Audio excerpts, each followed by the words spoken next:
Previously done a video on how to stretch your glutes. So this month I'm going to share with you the mystical secrets of stretching your hip flexors. The happy kneeling hip flexor stretch is the easiest way to get into your hip flexors. It's the most commonly used, but it's also the most butchered.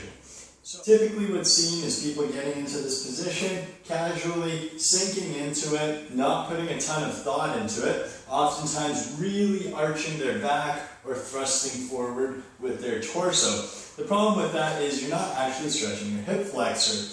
If we're looking at the angle of my thigh versus the torso here, where the hip flexors cross, in any of these positions, there is actually flexion happening at the hip instead of extension, where we're actually going to stretch that hip. So here's what we need to do. We need to put ourselves in a better position to actually stretch the hip flexor. All you have to do is slightly posterior tilt, so it's kind of butt tuck a little bit underneath your body so that your torso is stacked well over top of your hips. From here, you're going to think of leading with those hips and driving those forward and sinking down a little bit.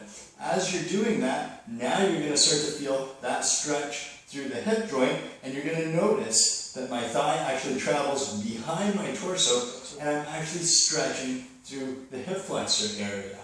That slight posterior tilt of your hip with proper stacking of your body is the big secret of this stretch and what's going to make it effective for you.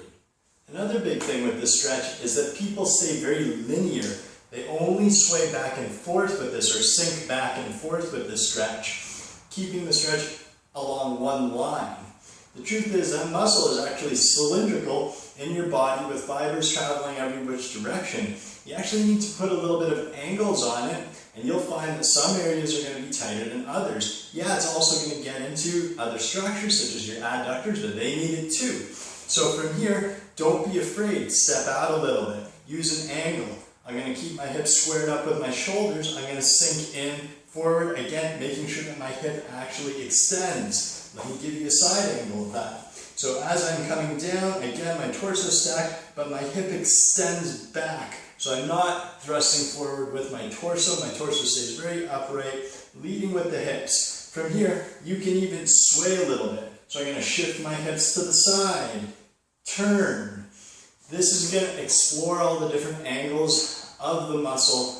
Your muscles aren't linear, and stretching shouldn't be either. Don't be afraid to explore different angles with it. Another muscle that crosses that hip joint that's often tight and mistaken for hip flexors being tight is actually rectus femoris, so it's one of your quad muscles, which crosses both the knee joint as well as your hip joint. So how do we get to that? Same idea, except what we're going to do is grab that back leg with your hand. So now we're putting a little bit of extra stretch on that quad. What I want to do again is get the hip to lead as I extend that hip joint and sink in a little bit. So now I'm putting a lot more stress into that long quad muscle as opposed to the hip flexors themselves. For many of you, you're going to find that's the restricting muscle. If you want to amp this exercise up a little bit, you're going to grab your large loop band, you're going to wedge it up into your butt crease. The same principle is going to apply with that slight little pelvic tilt backwards to get the benefit out of this stretch. Now what's happening is we're actually tractioning that bone a little bit forward into the capsule. It's going to put more stretch into that anterior capsule here.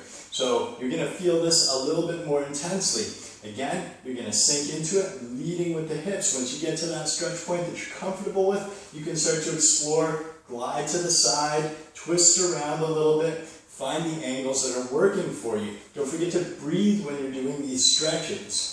So here's still another option for you where I'm now setting up beside the anchor point.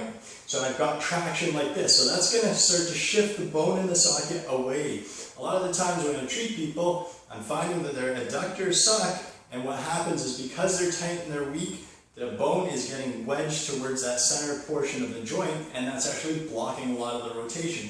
What this is going to do is it's going to help shift that bone back to center and give that bone space to actually articulate properly in the joint. So we combine that with your hip flexor stretch. Once again, that slight pelvic tilt, I'm going to sink into the stretch. I'm going to start to glide a little bit to the side, explore the different angles for me, This stretch feels amazing. You're going to find some stuff in there that you didn't know that you had.